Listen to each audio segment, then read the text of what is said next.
"This is ridiculous, Sarah," my father said, setting down his wine glass with enough force to make the silverware rattle.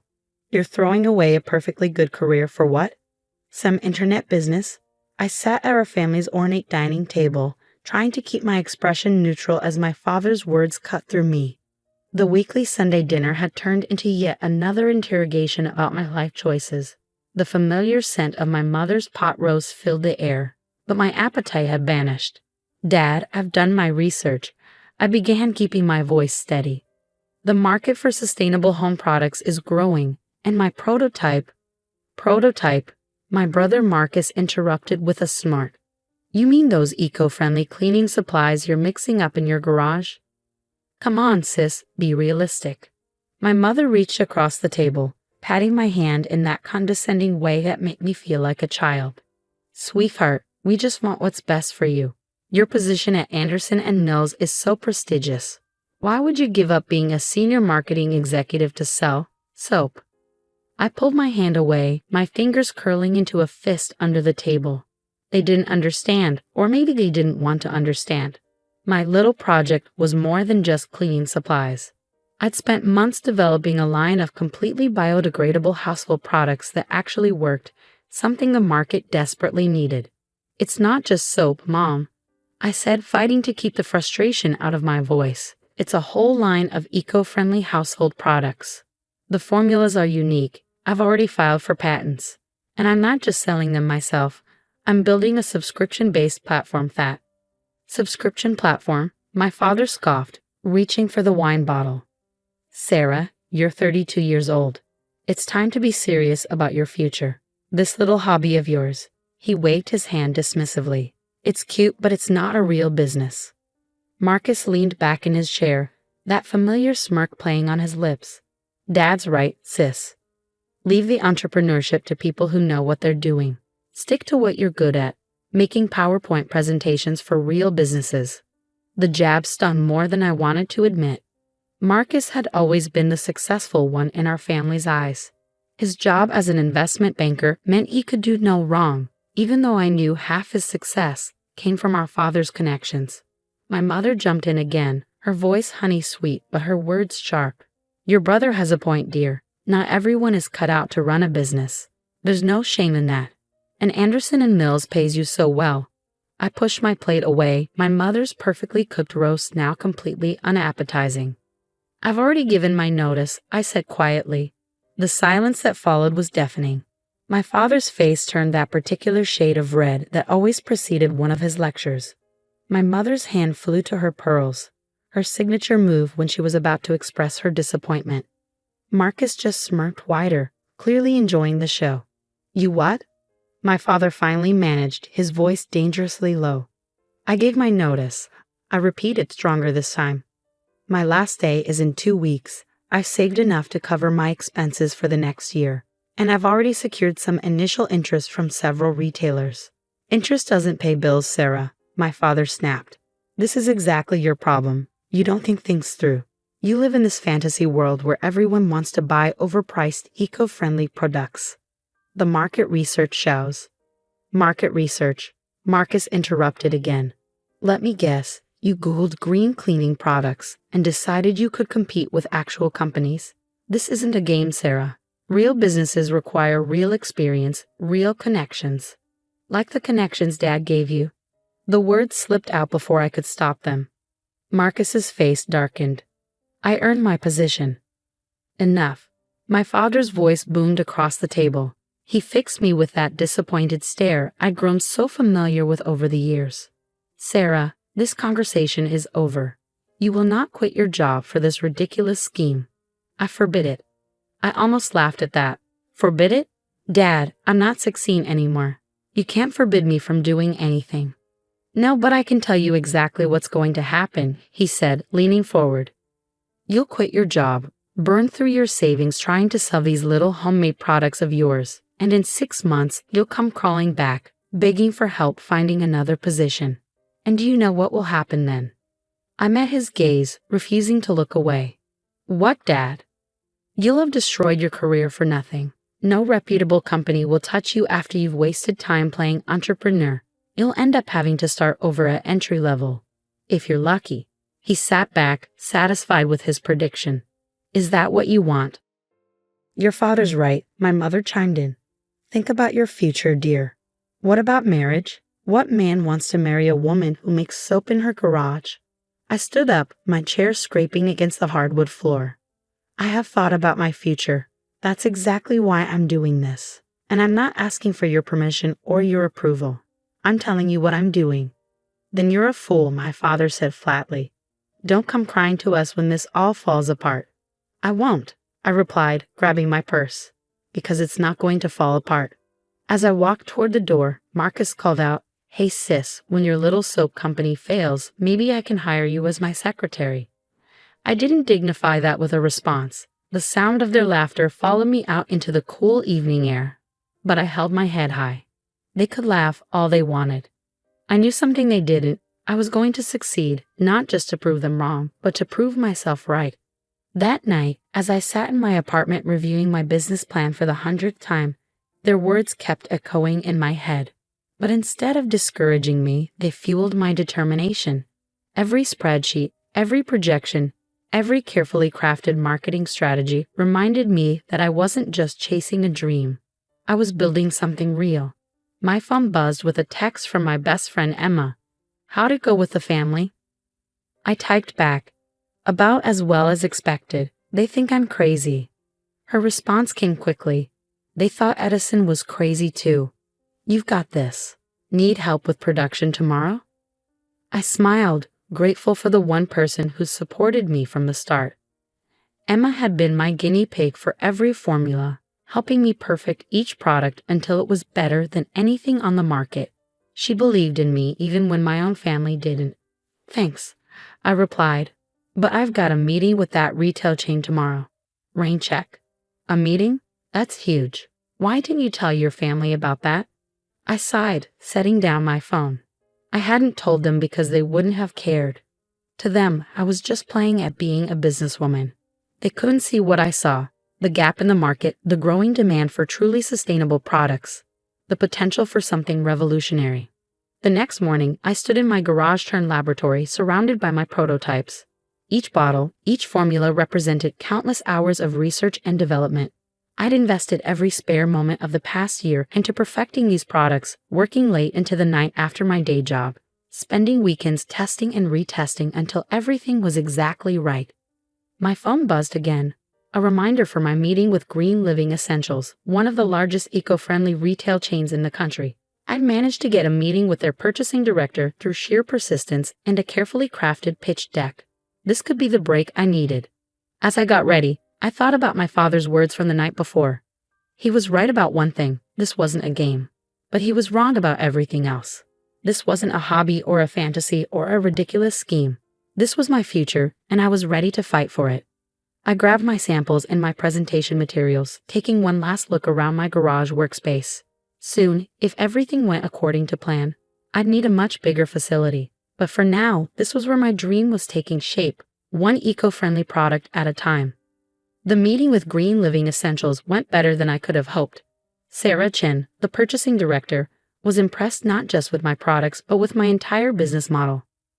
The subscription platform is brilliant, she said, examining one of my all-purpose cleaners. And these formulas, they're unlike anything we've seen. You said you filed for patents. I nodded, trying to contain my excitement. Yes, all the formulas are patent pending. I've developed a unique process that makes them more effective than traditional cleaning products while being completely biodegradable. She set down the bottle and looked at me seriously. We'd like to start with a trial run in our West Coast stores. If the sales data is good, we can discuss a national rollout. My heart nearly stopped. A national rollout? Your timing is perfect, she continued. Our customers are demanding more sustainable options, and your products fill a gap in our current offerings. Plus, the subscription model could be a game changer. I left the meeting with a purchase order for the trial run and a head spinning with possibilities. This was really happening. My little project was about to be in stores across the West Coast. But as I drove home, reality set in. To fulfill this order, I'd need to scale up production significantly. My garage operation wouldn't cut it anymore. I'd need space, equipment, staff, and fast. I spent the next week reaching out to investors, refinancing my condo, and putting together a business plan that would make this work. Every spare moment was dedicated to finding solutions to the countless challenges ahead. My family, meanwhile, remained blissfully unaware of these developments. At the next Sunday dinner, they continued their campaign of doubt and disapproval. "Have you started looking for new jobs yet?" my mother asked, passing the salad bowl. "I heard Anderson and Mills already replaced you." "I'm a bit busy with other things right now," I replied vaguely, serving myself a small portion. Marcus snorted. "Yeah, busy making soap. How's that going, sis? Sold any yet?" I thought about the purchase order sitting in my briefcase, about the meetings I had scheduled with potential investors, about the warehouse space I was negotiating for. But I said nothing. Let them think what they wanted. Soon enough, they'd see the truth. "Sarah," my father said, his tone serious, "it's been 3 weeks. This little experiment of yours has gone on long enough. It's time to face reality." I met his gaze across the table. "You're right, Dad. It is time to face reality. Just maybe not the reality you're thinking of." He opened his mouth to respond, but I was already standing up. "I need to go. I have an early meeting tomorrow." "A meeting?" Marcus laughed. "With who? Your soap bottles?" I grabbed my purse and headed for the door, their laughter following me once again. But this time, I was smiling. They had no idea what was coming. The next few months were a blur of activity. The warehouse space I found needed renovation to meet production standards. I hired my first employees, 3 production workers and a quality control manager. Emma quit her job to join me as operations director, believing in the company enough to take the lead with me. The trial run with Green Living Essentials was a massive success. Our products flew off the shelves, and the subscription service gained traction faster than we projected. Customer reviews were overwhelmingly positive, with people raving about how well the products worked and how good they felt about using them. But scaling up wasn't without its challenges. There were countless sleepless nights, production issues to solve, supply chain problems to navigate. Every day brought new obstacles, but also new opportunities.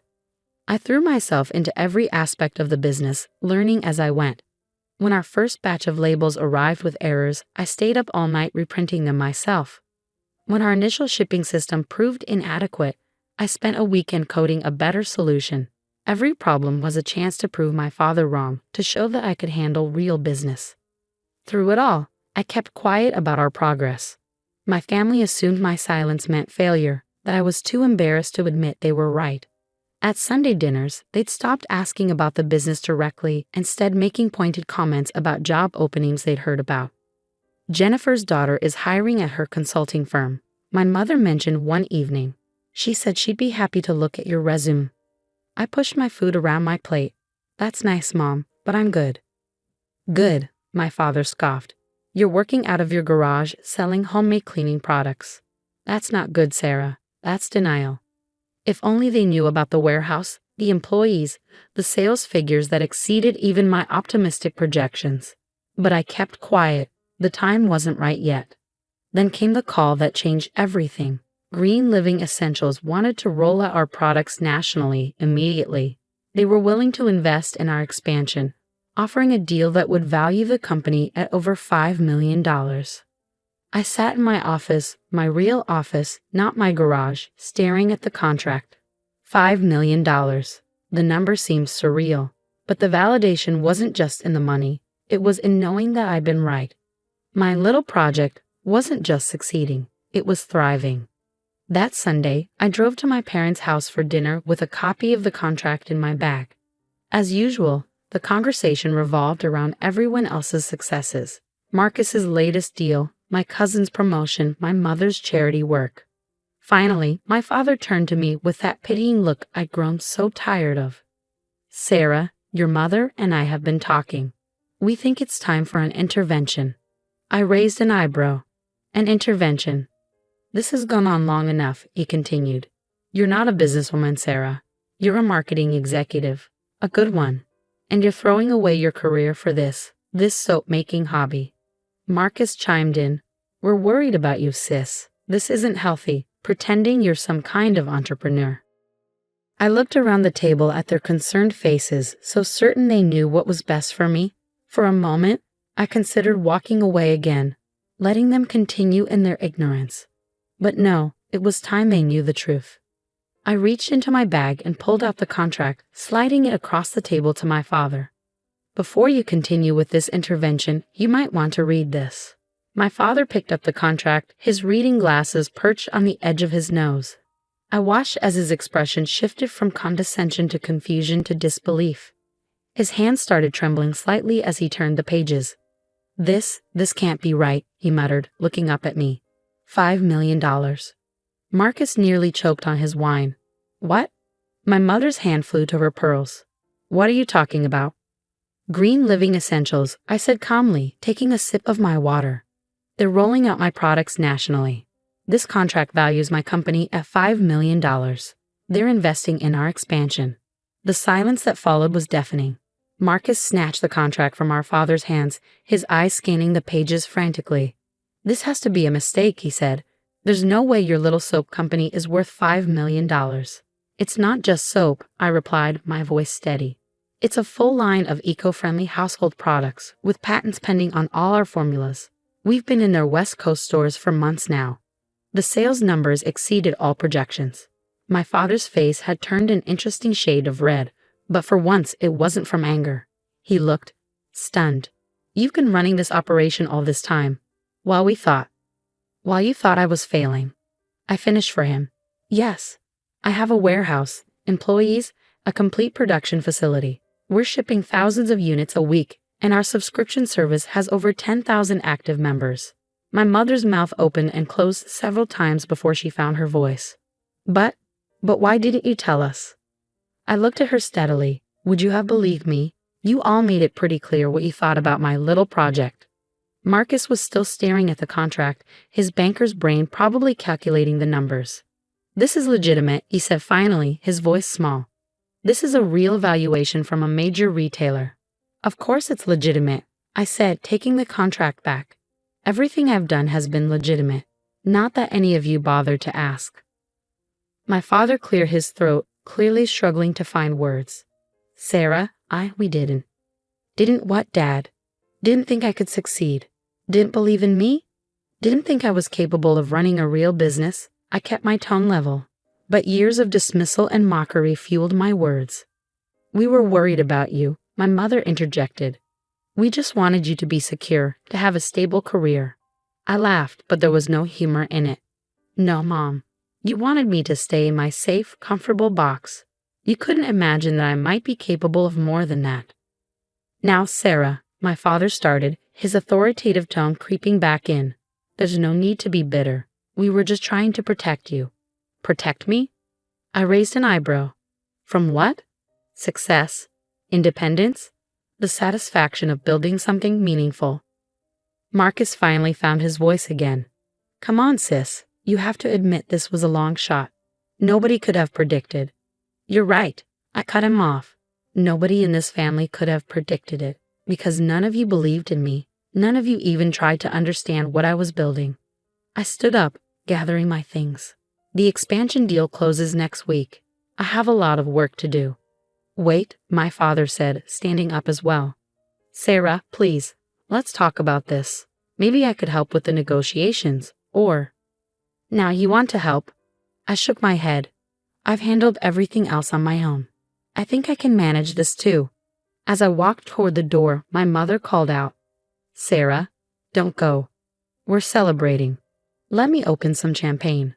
I turned back to face them. Celebrating what, Mom? The success you mocked? The dream you dismissed? The work you belittled? No, thank you. I'll celebrate with the people who believed in me from the start. The drive home that night was surreal. For months, I'd imagined the moment I finally showed my family what I'd built, but the reality felt hollow. Their shock and sudden interest in my success couldn't erase years of doubt and dismissal. When I got home, I found Emma waiting on my doorstep with a bottle of champagne. Well, she asked, grinning. How'd it go? I unlocked the door, letting us both in. About as well as you'd expect. They're shocked. Dad's trying to take control. Mom wants to celebrate like she supported me all along. And Marcus can't believe his little sister out-earned him.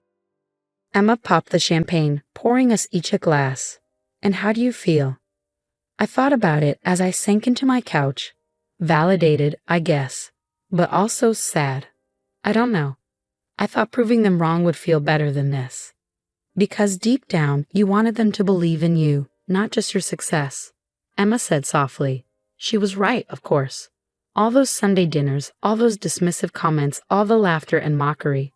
I told myself I was above it, that I didn't need their approval. But some part of me had always hoped they'd see what I saw, believe in what I was building. The next week was a whirlwind of activity. The expansion deal required countless meetings, legal reviews, and planning sessions. My father called daily, leaving messages about his contacts who could help with the negotiations. Marcus suddenly wanted to discuss investment opportunities. My mother told all her friends about her daughter, the successful entrepreneur, conveniently forgetting how she dismissed my business as a hobby. I ignored most of their calls, focusing instead on my team, the people who believed in the vision and worked alongside me to make it reality. We were scaling up operations, hiring more staff, and planning our national rollout. Success was bringing new challenges, but for the first time, I felt truly confident in my ability to handle them. Then came the day of the contract signing. I arrived at the Green Living Essentials headquarters early, dressed in my best suit, ready to take my company to the next level. To my surprise, I found my entire family waiting in the lobby. "What are you doing here?" I asked, stopping short. My father stepped forward, looking uncomfortable in a way I'd never seen before. "Sarah, please. Let us be here for this. I was wrong. About everything." I crossed my arms. And he continued, his voice catching slightly, "I've never been more proud of anyone in my life. What you've built, it's extraordinary. Not because of the money, but because you did it your way, despite everything we said." My mother was crying quietly, dabbing at her eyes with a handkerchief. Marcus looked at the floor, shuffling his feet. "Sarah," my mother said, "we know we can't take back what we said, how we treated your dreams. But please, let us share this moment with you. Let us celebrate who you are, not who we thought you should be." I looked at them, really looked at them. My father, his usual confidence replaced by genuine remorse. My mother, her perfectly composed facade cracking with emotion. Even Marcus, his arrogance gone, replaced by what looked like respect. For a moment, I considered turning them away. They hadn't earned the right to share this triumph. But then I thought about what success really meant. It wasn't just about proving them wrong. It was about being bigger than their doubt, stronger than their dismissal. "Okay," I said finally, "you can stay. But understand something, this is my moment, not yours. I built this company without your help or support, and I'll continue to run it my way." My father nodded solemnly. We wouldn't expect anything else. The signing ceremony was everything I dreamed of and more. As I put my name on the contract that would take my company national, I felt the weight of the past year, all the doubt, all the mockery, all the sleepless nights and endless work, lift from my shoulders. Afterward, at the celebration lunch, my father stood to make a toast. The old me would have tensed, waiting for some backhanded compliment or subtle dig. But as I looked at him now, I saw something different in his eyes. "To my daughter," he said, his voice thick with emotion, "who taught me the most valuable lesson of my life. That success isn't about following someone else's path. It's about having the courage to forge your own. Sarah, you didn't just build a company. You showed us all what it means to believe in yourself when no one else does. I was wrong, and I have never been happier to admit it." Tears pricked at my eyes, but I held them back. This wasn't about their approval anymore. It was about something bigger. The realization that sometimes the people who doubt you the most can become your biggest supporters, but only after you prove you never needed their support in the first place. That evening, as I sat in my office overlooking the city, I thought about how far I'd come. The garage workspace was now a state-of-the-art production facility. The little project was now $1 million company, and the daughter they dismissed as a dreamer was now a CEO they had to respect. My phone buzzed with a text from Emma. "Dinner to celebrate. The whole team wants to toast their fearless leader." I smiled, thinking about my real family, the people who'd believed in me, worked with me, supported me when it mattered most. "On my way," I replied. As I gathered my things, my eye caught the framed photo on my desk. The first bottle of cleaning solution I ever made, labeled with a handwritten sticker in my messy scrawl. I kept it as a reminder of where I started, but now it meant something more. It was proof that sometimes the biggest success stories start in a garage, with nothing but a dream and the determination to prove everyone wrong. My father's words from that first Sunday dinner echoed in my mind. "Don't come crying to us when this all falls apart." I smiled, grabbing my keys. They were right about one thing. Everything did fall apart. Their expectations, their doubts, their certainty about what I could and couldn't achieve. It all crumbled in the face of what I built. But that's the thing about success. It doesn't ask permission. It doesn't wait for approval. It simply demands that you believe in yourself enough to prove everyone else wrong. As I walked out of my office that night, I thought about all the other dreamers out there, facing their own Sunday dinners, their own doubting families, their own uphill battles. I hope they would remember what I learned, that sometimes the people who laugh at your dreams are the ones who will cheer the loudest when you achieve them. Not because they believed in you, but because you believed in yourself enough for everyone. And in the end, that's what makes success truly sweet. Not proving others wrong, but proving yourself right. I sold the house, Frank announced over the phone, his voice dripping with smug satisfaction. Got a great price too. The new owners move in next week, so if there's anything of your mother's junk you want, you better come get it now. I gripped my phone tighter, willing my voice to stay steady. You sold Mom's house? Without telling me. Hey, I don't need your permission, kid. I'm her husband, remember? Or was, until he paused and I could practically hear the fake grief in his voice. Well, you know she'd want me to move on. Start fresh. Start fresh. That's what Frank called selling the Victorian house my great-grandfather had built, the home where 4 generations of my family had lived, the place where my mother had taken her last breath just 3 months ago. My name is Emma Mitchell, and until my mother married Frank Turner 5 years ago, I thought I understood what family meant. Mom and I had been a team since Dad died when I was 12. We'd faced everything together. The hard years when she worked 2 jobs to keep us afloat, the triumph when she finally opened her own bookstore, the quiet evenings spent reading in the window seat my great-grandfather had built. Then Frank came along. He swept Mom off her feet with his charming smile and smooth talk about real estate investments. I was away at college by then, studying law at Berkeley, too far away to see what he really was. By the time I realized it was too late, Mom was in love and Frank had moved into our family home. I'll be by tomorrow to pick up Mom's things, I said, trying to keep the tremor out of my voice. Make it quick, Frank replied. I've got people coming to clear out the furniture this weekend. High-end antiques buyers. This stuff might be sentimental to you, but it's worth a pretty penny to collectors. I ended the call before he could say anything else. Standing in my small San Francisco apartment, I looked at the photo on my desk, Mom and me in front of the house on my high school graduation day. She was beamy with pride, her arm around my shoulders. The golden afternoon light caught the distinctive stained glass window above the front door, the one my great-grandmother had designed. What Frank didn't know, what Mom had made sure he would never know, was that 3 weeks before she died, she had called me home for an urgent conversation. I remembered that day clearly. Mom was already weak from the cancer, but her mind was sharp as ever. She'd handed me an envelope, her hands trembling slightly. The house is yours now, Emma, she'd said, her voice barely above a whisper. I've transferred the deed to your name. Frank doesn't know, and he can't know. Not until after. I tried to protest, but she'd been adamant. I've watched him, Emma, seen how he looks at the house, at the antiques, at everything your great-grandparents built. He's not what I thought he was. Promise me you'll protect it. I promised, holding her hand as she explained how she'd worked with her lawyer in secret, using her maiden name to avoid suspicion. The deed transfer was completely legal, filed quietly with the county under my name. Now, as I packed an overnight bag for the drive to Sacramento, I touched the small safe where I kept the deed. Mom had known, had seen through Frank's facade in those final months. She protected our legacy the only way she could.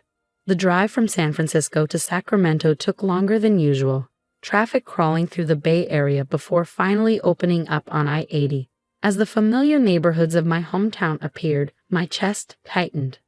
I hadn't been back since the funeral, couldn't bear to see Frank living in our house like he owned it. Well, technically he didn't own it. Not anymore. Not ever, really, though he didn't know that yet. The house looked exactly the same as it had for the past 100 years. 3 stories of Victorian elegance, with a wraparound porch where Mom and I used to drink lemonade on summer evenings. Frank's expensive SUV sat in the driveway, gleaming in the late afternoon sun. He opened the door before I could knock, looking irritatingly pleased with himself. "About time you showed up. I've got boxes in the living room. Try to be quick about it." I stepped past him into the foyer, my heart aching at the familiar scent of lemon furniture polish and old wood. Mom had always insisted on using the same polish her grandmother had used, keeping the walnut paneling gleaming. The living room was full of boxes, our family heirlooms tossed in carelessly. I saw my great-grandmother's Tiffany lamp wrapped in newspaper, the leather-bound first editions Mom had collected stacked like ordinary paperbacks. "The antiques dealers are coming Saturday," Frank said, following me into the room. "High-end guys from San Francisco. They're practically salivating over the furniture. Do you know how much Victorian pieces go for these days?" I did, actually. Mom had made sure I understood the value of everything in the house, not just sentimental but financial. The walnut dining set alone was worth close to $50,000. "You can't sell these things, Frank," I said quietly, picking up a framed photo of Mom as a little girl, sitting on the very porch swing he probably already promised to some dealer. He laughed, the sound grating on my nerves. "Of course I can. I'm the husband, remember. Everything your mother owned is legally mine now." I set down the photo carefully. "Actually, that's not true." "What are you talking about?" His voice sharpened slightly. "Mom left everything to me. The house, the furniture, all of it. She transferred ownership before she died." He stared at me for a moment, then laughed again, but there was an edge to it now. "Nice try, kid. But I think I'd know if my wife had done something like that." "Would you?" I asked, pulling the deed from my bag. "Like you knew about her private bank account or the safety deposit box she kept in her maiden name." The smirk faltered slightly. "What are you talking about?" "Mom saw through you, Frank. In the end, she understood exactly what kind of man you are. She protected what was ours." His face darkened. "Give me that," he snapped, snatching the deed from my hands. I let him take it, watching as he scanned the document, his expression changing from dismissive to confused to something close to panic. This can't be legal," he sputtered. "I'm her husband. She couldn't just." "She could and she did. Everything was done properly, filed with the county weeks before she died. The house is mine, Frank. So is everything in it." He stared at me, his face reddening. "I've already sold it. The papers are signed. The buyers." "Can't buy what you don't own," I finished for him. "Maybe you should call them. And the antiques dealers. And your realtor. I'm sure they'll all be very interested to learn you were selling property that doesn't belong to you. You little." He took a step toward me, his hands clenching into fists. "Careful," I said softly. "I've got copies of everything. One wrong move, and fraud charges will be the least of your worries." The silence that followed was deafening. Frank stood there, the deed crumpled in his fists, his face a storm of rage and disbelief. Outside, a car drove past, its tires crunching on the gravel driveway. Somewhere upstairs, the old grandfather clock chimed 4 times, just as it had every hour of my childhood. "You can't do this," he finally said, but his voice had lost its confidence. "Your mother, she wouldn't."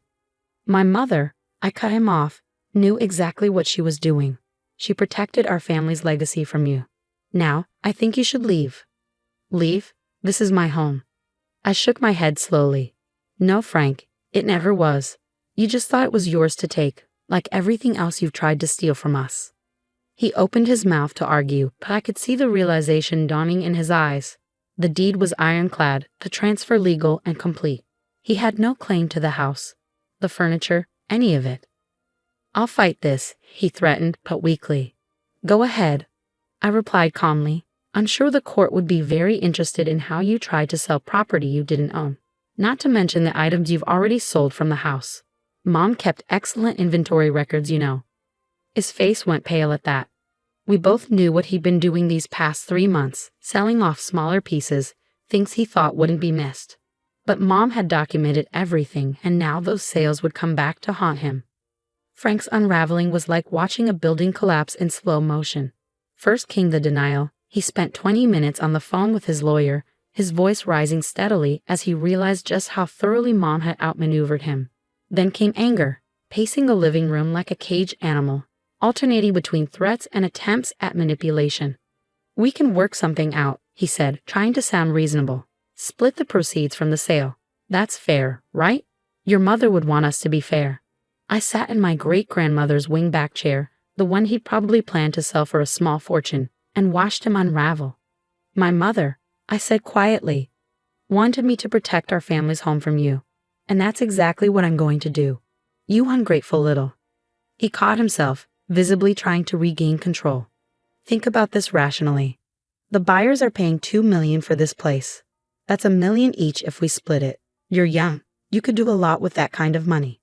I looked around the room, at the built-in bookshelves my great-grandfather had crafted by hand, at the ceiling medallion Mom had carefully restored one summer when money was tight. "This house isn't for sale, Frank. Not now, not ever." His face darkened. "You'll regret this. I've got connections in this town. I can make things very difficult for you." "Like you made things difficult for Mom?" I asked, watching him freeze. "Those last few months when she was sick, when you were already selling off her jewelry, did you think she didn't notice?" He had the grace to look uncomfortable. "I needed the money for her medical bills." "No, you didn't. Her insurance covered everything. You needed the money for your gambling debts." That hit home. His face went pale. "How did you?" "Mom knew everything, Frank. She just couldn't face it while she was sick. But she made sure I would know. She kept records." I pulled out my phone and showed him the photos. Screenshots of his online gambling accounts, records of pawn jewelry, bank statements showing suspicious transfers. Mom had documented it all in her final months, working with her lawyer to build a case even as cancer ravaged her body. "She didn't want me to use these unless I had to," I said, watching his expression shift from shock to fear. "She hoped you'd just walk away when the time came. But we both know you're not going to do that. Are you?" He sank onto the sofa, suddenly looking much older. "What do you want?" "I want you out, today, and I want everything you've sold returned." "That's impossible. Some of those pieces are already." "Then you'll repay their value. Every piece, Frank. Mom's jewelry, the silver, the first editions you snuck out when you thought no one was watching. All of it." He laughed, but it was hollow. "With what money? You just said yourself I've got gambling debts." I smiled, and it wasn't a kind expression. "Actually, you've got about $800,000 in your offshore account, the one you opened in the Caymans last year." That stopped him cold. "How could you possibly know about that?" Mom's lawyer was very thorough. "Did you really think you could hide money from a woman who ran her own business for 20 years? She tracked every penny you tried to squirrel away." The next few hours were a blur of activity. I called Mom's lawyer, who arrived with the sheriff in tow. Frank's realtor showed up, flustered and apologetic when she learned she'd been trying to sell property her client didn't own. The buyer's agent was less understanding, threatening legal action until she saw the valid deed in my name. Through it all, Frank sat in stunned silence, watching as his carefully constructed plans crumbled around him. By sunset, he was loading his personal belongings into his SUV while the sheriff supervised. "You'll never get away with this," he tried one last time as he carried out his last box. "People in this town know me. They trust me." "They trusted you," I corrected him. "Until now. How do you think they'll feel when they learn you tried to sell stolen property? That you were gambling away your dying wife's jewelry?" He slammed the SUV's trunk shut with more force than necessary. "You think you're so smart, just like your mother, but you're making a mistake. This house, all this old junk, it's a burden. You'll see." I stood on the porch in the same spot where Mom and I had spent countless evenings talking about our dreams. "No, Frank, the only mistake was Mom trusting you. But she fixed that in the end, didn't she?"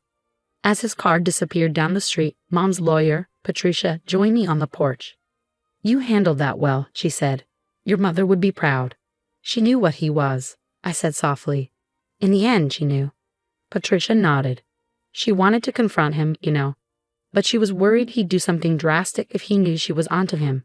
This way, she knew you'd be protected." The next few weeks were a whirlwind of activity. I took a leave of absence from my law firm and moved back home temporarily.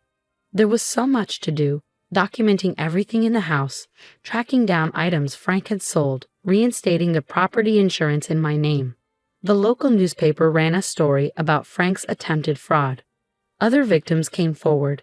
Elderly clients whose antiques he'd undervalued and bought, only to sell at massive profits. The district attorney's office opened an investigation. But the real work was emotional. Every room held memories, every object a story. I found Mom's diary hidden in her dresser, its pages full of her growing suspicions about Frank, her determination to protect our family's legacy. "I was a fool," she'd written. "But I won't let him take what generations of our family built. Emma will know what to do." The community rallied around me in ways I hadn't expected. Mrs. Rodriguez from next door brought over her famous enchiladas and told me stories about Mom from before I was born. Mr. Chen from the hardware store helped me track down period-appropriate materials to restore the back porch. One morning, as I was sorting through old photographs in the attic, I found a letter from my great-grandmother to my grandmother, written in 1952. "This house is more than wood and glass," she'd written. "It's the heart of our family. Every nail, every floorboard, every window holds our stories. Guard it well, my darling. Pass it on with love." That letter became my guide as I began the process of not just reclaiming the house, but reviving it. I hired restoration experts to repair what time had worn. The stained glass window above the front door gleamed again, casting rainbow shadows across the foyer floor. Frank's prediction about the house being a burden proved exactly wrong. The very things he saw as dollar signs, the antique furniture, the architectural details, the history, were what made it priceless. 6 months after I confronted Frank, I got the call I'd been waiting for. He'd been indicted on multiple counts of fraud and theft. The DA had found a pattern of deception going back years before he met Mom.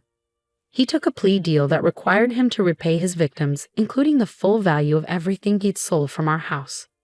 That evening, I sat in the window seat Mom had loved so much, looking out at the garden where she'd taught me the names of flowers.